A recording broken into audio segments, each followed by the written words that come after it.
ମାତିଛନ୍ତି ଗୋରୁ ଚୋର। ଅର୍ଦ୍ଧରାତ୍ରିରେ ପ୍ରାୟ 50,000 ଟଙ୍କା ମୂଲ୍ୟର 2ଟି ଗୋରୁ ଚୋରି ହୋଇଛି। କେନ୍ଦୁଝର ଜିଲ୍ଲା ଘଟଗାଁ ଥାନା ଢେଙ୍କିକୋଟ ଅନ୍ତର୍ଗତ ଗଣ୍ଡଶିଳା ଗ୍ରାମର ଘଟଣା। କୀର୍ତ୍ତନ ଅନୁଷ୍ଠାନର ବାୟକ ଭାଗ୍ୟରଥୀ ନାୟକଙ୍କ 2ଟି ଗୋରୁ ଆନୁମାନିକ ମୂଲ୍ୟ ପ୍ରାୟ 50,000 ଟଙ୍କା ହେବ ବୋଲି ଜଣାପଡ଼ିଥିବା ବେଳେ ଗତ ରାତ୍ରି ଖାଇସାରି ଶୋଇବା ପରେ ପ୍ରାୟ 12ରୁ 1 ଘଟିକା ସମୟ ମଧ୍ୟରେ ଚୋରି ହୋଇଥିବା ଅଭିଯୋଗ କରିଛନ୍ତି।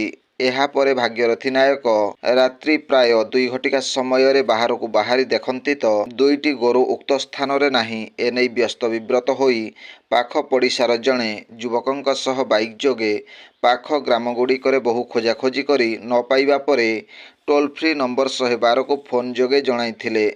କିଛି ସମୟ ପରେ ଘଟଗାଁ ଥାନା ପକ୍ଷରୁ ଘଟଣାସ୍ଥଳରେ ପହଞ୍ଚି ଗୋରୁ ଚୋରି ବିଷୟରେ ପଚାରି ବୁଝିଥିଲେ। 2ଟି ଗୋରୁର ରଙ୍ଗ ଧଳା ଓ କାନରେ ରିଙ୍ଗ୍ ରହିଥିବା କଥା ସେ କହିଛନ୍ତି। ଗ୍ରାମାଞ୍ଚଳମାନଙ୍କରେ ବାରମ୍ବାର ଚୋରି ହେଉଅଛି। ଯଦି କିଛି ମାତ୍ରାରେ ଚୋରି ରୋକାଯାଇପାରିବ ତେବେ ପ୍ରତ୍ୟେକ ଗ୍ରାମର ଛକମାନଙ୍କରେ ସିସିଟିଭି କ୍ୟାମେରାର ଆବଶ୍ୟକ ରହିଛି ବୋଲି ସାଧାରଣ ଲୋକଙ୍କର ମତ। Bureau report, Janajagaran Odia. ଭିଡ଼ିଓଗୁଡ଼ିକ ଆପଣମାନଙ୍କୁ ଭଲ ଲାଗୁଥିଲେ ଆମ ଚ୍ୟାନେଲକୁ ସବସ୍କ୍ରାଇବ୍ କରିବା ସହ ଲାଇକ୍ ସେୟାର କରିବାକୁ ଭୁଲନ୍ତୁ ନାହିଁ।